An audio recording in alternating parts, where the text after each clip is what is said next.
What's up, SnowTrax Nation? I'm here at the 2026 Snowshoot event in West Yellowstone, Montana.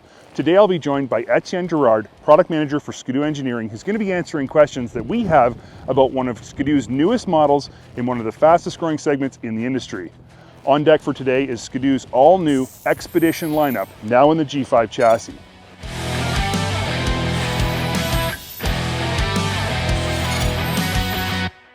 So Etienne, the first thing I want to talk about is the move to the G5 chassis. This is not a little deal, this is a big deal, and it comes with a lot of other topics that we'll discuss as we go on, but tell me about the move to the G5 chassis. Why do that? You know, since we introduced the Gen 5 in 2023, we wanted to have, let's say, the latest and the greatest on all the segment. Now it's time to go with the Expedition. This is, like you said, the fastest growing segment that we have on the Ski-Doo lineup. So I really wanted to introduce the Gen 5 platform to our users. So you're basically taking the entire line of Ski-Doo snowmobiles now and putting it in the G5 chassis, and that comes with all the G5 benefits. Yes, exactly. First thing we have is we have the fourth engine mount on the two-stroke engine, so that reduces vibration, give a better alignment of the pulley. And then we have the LED headlight, which are, let's say, 3 times brighter than what we usually have on the halogen one. People absolutely love that headlight. Yeah. So this is a good feature for the Gen 5. We also have the connectivity stuff, so we have the 10 1/4 gauge that we offer on the Expedition SE. And obviously it comes with all the new stuff. Let's say the new suspension and all that we wanted to introduce with the new platform. Comes with different ergonomics as well. It's slightly different than the old version as well. And obviously it looks really cool. Yeah, obviously we have the modern look that we introduced also, because the other Gen 4 platform was coming, let's say, to an end. A little old. Yeah, a little old. Yeah. So we wanted to refresh also the Expedition lineup. Well, you definitely did that. Yeah. So now the Expedition lineup, when you say lineup, it's actually really extensive. It's not just like 1 or 2 models. You've gone all out with this one. Tell me about what models are available. Well, like you say, we introduced it to all the Expedition lineup. So we have the the Expedition SE. We have the Expedition LE. We have the Expedition Extreme, which is the let's say more off-trail vehicle, and we even have the Expedition Sport.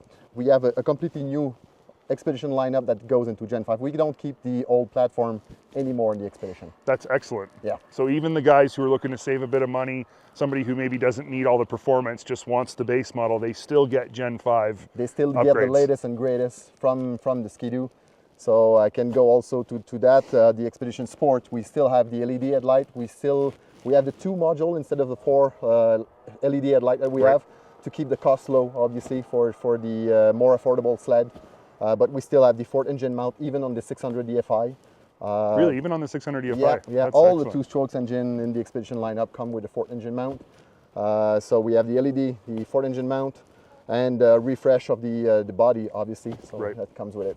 That's amazing. Now, along with all of these models comes a vast lineup of engine options. And what I'm really impressed with is that Ski-Doo is really the only company right now who is doing such an extensive line of engine options, and the Expedition line gets almost all of them. We got, if I'm not mistaken, we got 7 engine in all the Expedition. So first we have the 600 DFI, which comes, by the way, with a new electronic oil pump, which we can discuss later. So we have the 600 Ace, we have the 900 Ace, 900 Turbo with 130 horsepower, the Turbo R with 180 horsepower. We got also the 2-stroke, the 600R, and the 850 E-Tech. So you can get 180 horsepower Expedition. Yeah. Because that is what everyone needs. Especially when you work around the house. Right? Yes, that's right. Just towing logs out of the woods. That's what's important. And we have also the electric model in the Expedition lineup. You can get an electric Expedition that's available to consumers. Yeah, since model year 25, we offered to consumer the Expedition Electric. So let's say it could be an 8-engine choice if you want. So it's a model that, let's say, people would use, let's say, on the farm or on their land, or to work on ski resort or anything like that. Sure. Short distance, but it's really fun sled to use. It's quiet, obviously. So especially people that's in Sugar Shack, they want to hear if they have any leaks in their pipes. That's the perfect vehicle to do it. And it's still in a G5. It's in the G5 also. Everything is. Everything is. Every Expedition. Okay, so the next thing I want to talk about is one of the big new things for the Expedition lineup. Obviously it's new in G5, but it gets some new as well. Tell me about the new skid frame. Yeah, when we started the project of the Expedition lineup revamp, I really wanted to change the suspension. The suspension was designed, if I'm not mistaken, it was in 2007 when we introduced the Tundra LT. Really, that long ago? That was long ago, so I would say 19 years ago. So it was due for an update, and we wanted, well, when we introduced that, the horsepower of the vehicle were really significantly lower. Now with 180 horsepower, we want a suspension that is more capable. So we wanted to be able to take big bumps and to work hard without bottoming. So that's why we wanted to increase the capacity of the suspension. So that was the target that I gave to my team. Obviously, there was another side target, let's say ease of maintenance, that we want to get more ease of maintenance. We want to reduce the slide wear also. We want to reduce the noise. So there was a lot of target, but the main target was capacity. Okay. And by capacity, you mean ability to handle big bumps, but also ability to handle more load. Yeah, that's it, okay. More load. So what we did, actually, we increased the stroke of the suspension by 27 millimeter. Okay. And with that stroke, obviously, you can do a lot with stroke. You can put it all, let's say, in comfort, let's say for one ride in small ripple, or you can put it for full capacity, let's say when it's fully loaded. So we try to keep the sweet balance in between that. Okay. I would say 70% of the stroke is for capacity, and then 30% is more for comfort. Okay. So where it really shines is when you fully loaded the vehicle. If you tow something, you have a passenger, you have let's say something on the tunnel, that's where it really shines. You go through bumps and it doesn't bottom. So that's really good. I've ridden it, and I was very impressed with how well it rode. For a 20-inch wide model that's big, yeah. it rode really well. It was very impressive. So what else is new about it? Well, I mean, we haven't said what name it is. So what are you calling this new skid frame? It's called the U-Motion. It's kind, we got the inspiration when we designed it. So we had a lot of, say, proposition from my team. And we came up with we got the inspiration from the C-Motion X, which is a backcountry, the crossover segment. This is, kind of the same segment that we want to have, because this vehicle is meant for trail, off-trail riding, work. So it needs to transfer the weight to go on top of the snow. It needs to be able to ride on trail. So we took the inspiration on the C-Motion X to do this new geometry. It's interesting because we talk about crossover snowmobiles like the Backcountry, but the reality is this is more of a crossover snowmobile than anything else is, because it can do everything. This one can do everything. Right. So the inspiration came from the Backcountry, but it's not a Backcountry skid frame made wider. No, not at all. Well, actually, we just got the inspiration from. Right. But we redesigned completely. It's a very specific suspension for the Expedition lineup. One of the things that we did, what we wanted to keep is the transfer. Okay, so we still have the transfer, the amount of transfer that we had in Gen 4, but when we were in Gen 4, it was more, let's say, on an on and off switch. So you would pull the throttle and the ski would go in the air quite quickly. Yep. So we wanted to increase the control of the transfer. So let's say if you go full throttle with that one, it will transfer the same amount as what it did in Gen 4, but you have more control. Let's say if you want to keep the ski on the ground, let's say for more trail usage, you are able to do it with modulating the throttle, so you keep the ski more on the ground. So if you want to lift the skis, you just give it hard throttle. If you want to keep the skis on the ground, you roll into it nice and smooth, and it doesn't lift the skis anymore. So corner to corner on the trail, you'll be able to maintain a lot better handling and much better control. Yeah, it gives a better ride on the trail, obviously, but you keep your off-trail capacity also for that. Very good. Well, I mean, if we're going to talk about the rear suspension, we probably should talk about the front suspension too, because there's something big different. When we did the change on the rear suspension, obviously when we were on trail and we kept the front more on the ground, we started noticing that it was heavier. We felt the steering heavier, so we wanted to reduce the steering effort. So what we did actually is we changed a bit the geometry. So it's still the same width, same A-arm, same height, but we changed the trailing, so the position of the ski compared to the spindle. So we put it a little bit forward, so it gives a light feeling, especially when you're going, let's say, in a parking lot, or like here when you go off trail. In tight sections. In tight sections with deep snow, you'll notice it quite easily. It's really a light feeling. Well, isn't that interesting that when you reduce the amount of weight transfer, which inherently lightens the skis, all of a sudden it felt heavy in the front, which makes sense, and you fix that with changing the trail on the ski spindle. It's always a balance. You cannot just change something and then think that everything else will be correct.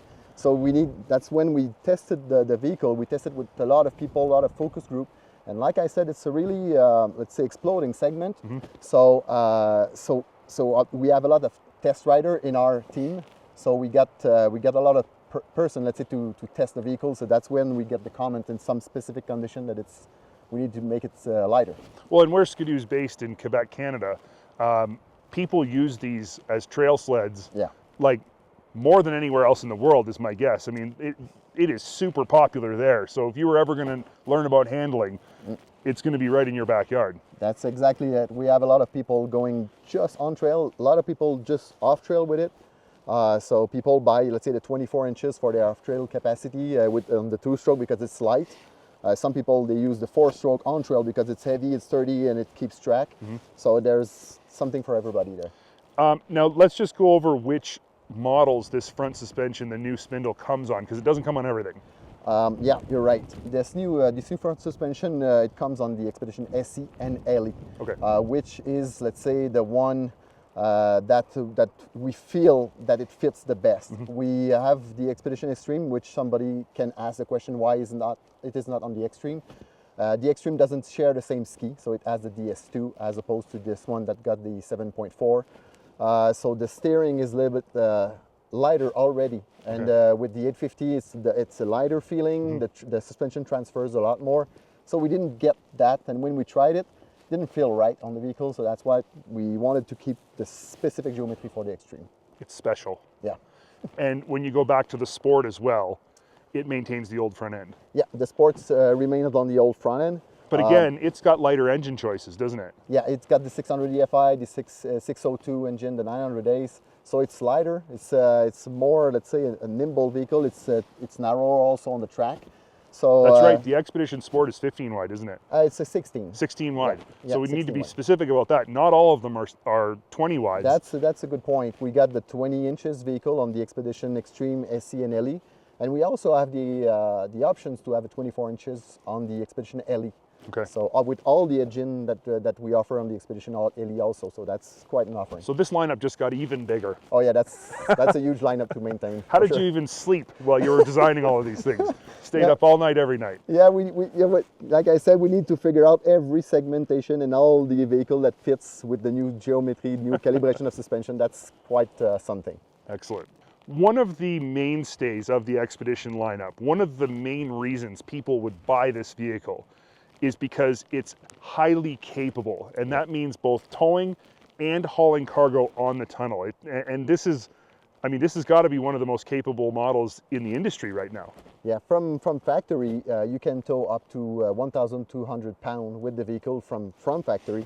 And if you put the HD bumper, which this one has, you can go up to 1,500 pounds towing capacity, which is huge. Yeah. And this, just so you know, we tested that way. So all the testing is done with 1,500 pounds on every single vehicle that we have in our lineup, just to be sure that it's designed for that. So just to be clear, any Expedition can tow that much with the HD bumper. Yeah, that's right. Does this one come stock with the HD bumper, or is that an accessory for all? It's an accessory for all. Okay. Yeah. Something that anybody who's going to tow stuff probably should just get right from the dealership.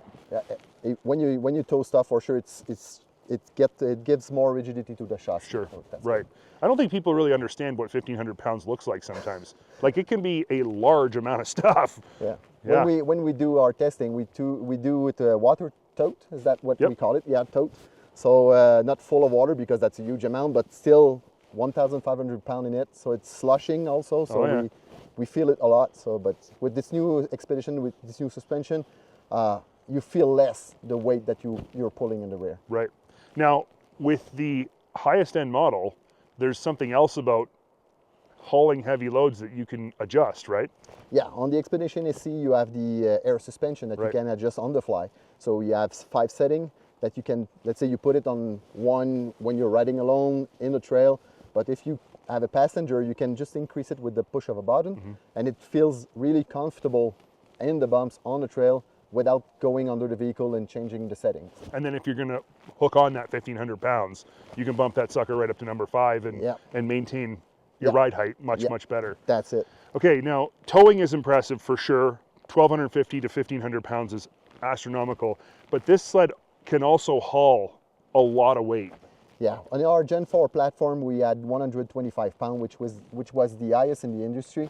And that's hauling on the tunnel. On the tunnel. Yeah. So I don't know if you tried it before to put 125 pounds on the tunnel, but that's a huge amount of stuff that you can put there. And when we designed this new one, I asked my team, you know, can we increase that? Because I know it's already high, but I want something higher than that. And you know, with the new suspension, it allows that, because the new suspension, you have less bottoming, and bottoming is where you see a spike in the G on the chassis. So if you have less bottoming, the chassis sees less energy. It's more protected. Yeah, that's it. Interesting. So that's why we put it at 135 pounds. So it's not necessarily the weight that the tunnel can hold. It's what happens when it bottoms out that the tunnel can support that weight being shock loaded all at once. Yeah, because you get all the energy that comes to a completely stop before rebound. So that's a lot of energy that it needs to dissipate into the chassis. So that's something people need to understand, because I'm sure a lot of people out there wonder, well, why can't I just put more weight? How can this tunnel not take more? And obviously it can, but they're not thinking big picture. They're thinking just stacking stuff in the garage. Well, when you're riding with the stuff, I mean, that's where the air suspension comes into play. Let's say you're hauling stuff and you see a bottoming, you can just increase the pressure in the air system, you know, and you'll see less bottoming, so you'll be good to go with that. What a perfect system for this model. Oh yeah, that's really impressive. So let's move on to talking about a few of the finer details about this sled. Obviously we've gone over the big stuff. I would say the most important stuff, but you guys really dove in. When you got the engineering team together, you said, like, let's not just make this thing more capable, let's not just make it look newer, but let's make it a better snowmobile overall. Tell me about some of those changes. Yeah, if you're going to go into the details, I can show you some of the stuff. The first thing we have when we design a new suspension, the target I gave to the team is to have a quicker access for maintenance. So the first thing they did is they changed the attachment point. So to ease, let's say if you want to change the track or do some maintenance on the suspension, it's easier to take out. This is the rear mount. This is the rear and the front mount. And the front, okay. Yeah, both, all the mounts are changed, even on 16 inches, 20, 24 inches. We have also the quick drop axle mount, which we introduced in 2024, so we kept that for sure. What we wanted also to do, like I said earlier, is to reduce the slide wear. So we changed the wheel placement, and like I said also, we have a lot of person that are willing to test that in our team. So we find the right path of the idler, so we reduce a lot the pressure on the slide, because what you want is an even pressure on the slide, because if there's pressure point, that's where you're going to see wear at that specific point. So you want it to even the pressure. That's what we did with the idler, and what we did, we changed also the track to do so. It's kind of a big change too. It's not just a little change. Oh yeah, this is not just slight details in the track. We completely redesigned the track. So it's a 1.5. We call it the cross-cut. It comes studded or non-studded, and to ease the maintenance again, and it does two things. But we get bigger opening in the track. So let's say if you want to change the slider or the IFAX, it's easier to pull through. I never thought of that, but the bigger windows would make it easier to pull the sliders out. Yeah, that's one of the things that we did, and it also keeps the slide cooler, because the opening, you get more water, not more lubrication inside the track. And what you want is a cooler IFAX, because temperature is when you see a spike in wear. So to do so, we have the bigger opening. We also put the paddle on every rod to put an even pressure on the slider. So that's the key to the track that we wanted to do. And the third thing we did is to help reduce the noise. We changed the rolling band inside the track to get the lower level of vibration and noise. Now that part is between the lugs, right? That's the little wing that sticks up between each lug. It looks super weird when you look at a track, because most of them don't have like lines going this way. They're only lines going this way. But that's what you redesigned to make it quieter. Yeah, we did a lot of design, and we have a lot of engineers that worked on that project. We did a lot of simulation. So on the computer, we did a lot of simulation before going into prototypes. So we had a few variations that we want to try. And this one was giving the best result in theory, but we tried it and it was a home run actually. So this one knocked it out of the park. The team were really good at that. So it helps the wear of the slider, and it reduced the noise by 1.7 dB on the vehicle. It's mainly because of the track. Really? Yeah. You guys already had the silent track technology, so this is one This is step further. This is a one step further, and we already had the silent, the quietest vehicle on the market. With the 900As, these vehicles are, let's say, the only one allowed in the West Yellowstone Park here.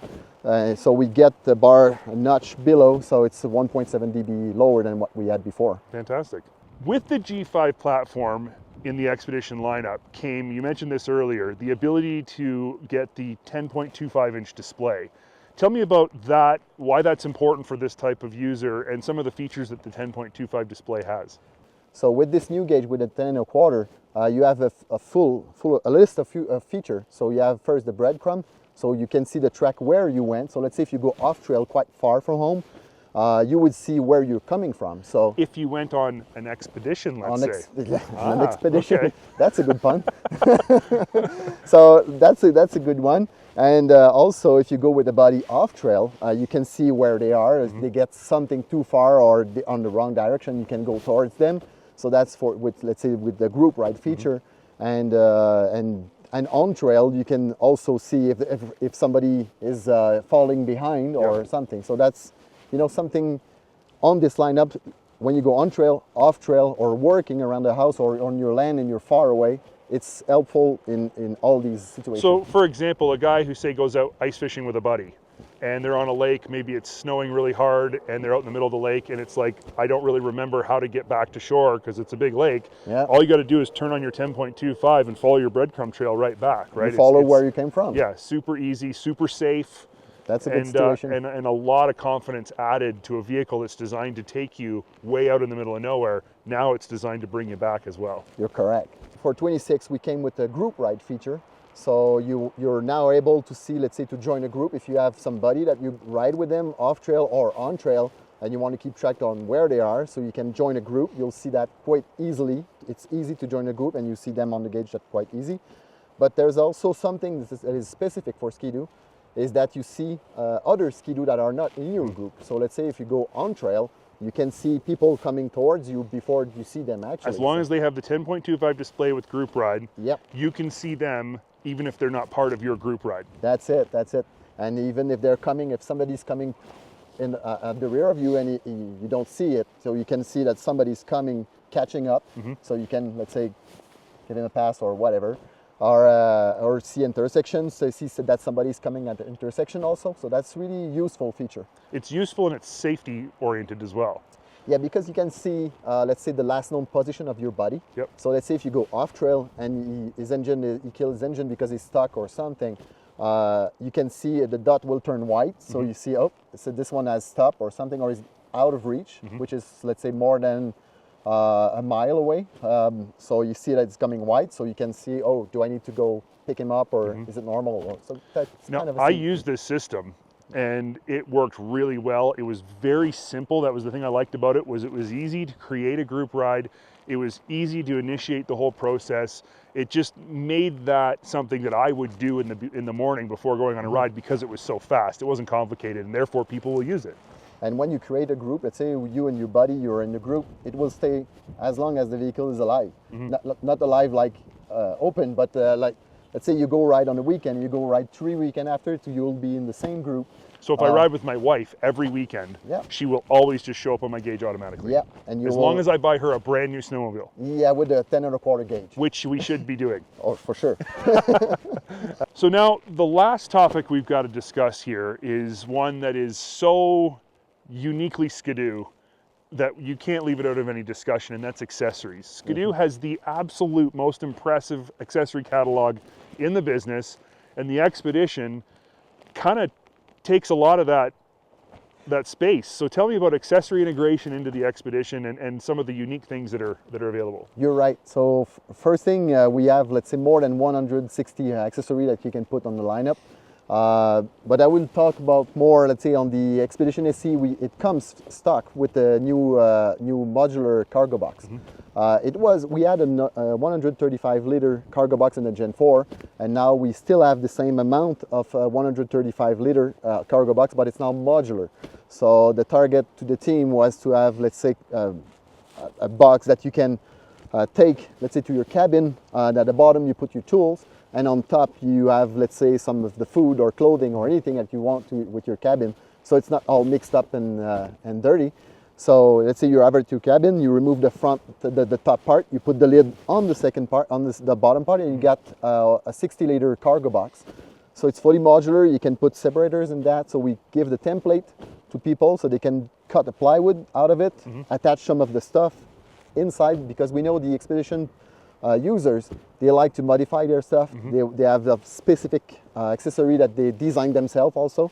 So we want to give them the freedom. So this new cargo box is double level, but the top level can be removed. Yeah, you can remove you utilize the same lid, just switch it over to the bottom level, and now you've got two cargo boxes in one. That's exactly it. And it's still fully removable off of the cargo rack. Yeah, and it's the different mounting point that what we had in the past. The Gen 4 cargo box, we used the link system, but it was not the standard 16-inch link system. So now the target to the team was to have a flatter bottom and have the 16 inches the link system. So now if you remove the cargo box, you can put, let's say, a jerry can or other accessory on the tunnel directly without changing anything. So that's really quicker to change. It's easier to more modular, so people really will probably like it. Oh, I think people are going to love it. What's interesting is the old cargo box had the exterior link adjusters, right? Or the locking mechanisms were on the outside of the box. Now they're inside the box. Yeah, we had a request to have a lockable box. So let's say if you go somewhere, you stay for the night, you needed to buy the lockable link. Now, since it's inside the box, you just need a padlock on the outside and you're good to go. Right. So that's easy to lock.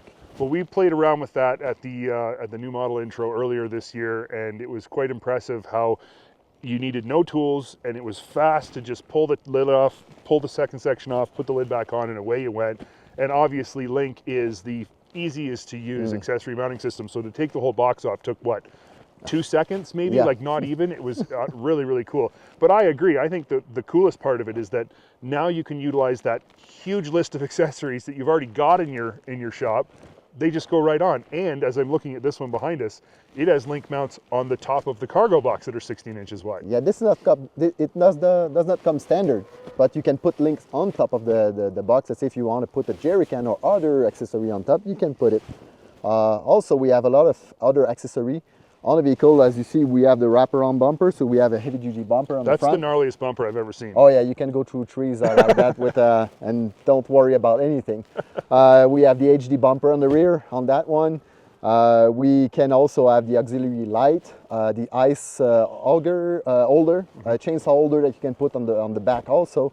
So lots of specific tools the specific accessory for the expedition lineup. Okay, I just have one question. Yeah. Have you ever, in the engineering shop, just tried to see how high you could stack link accessories on the back?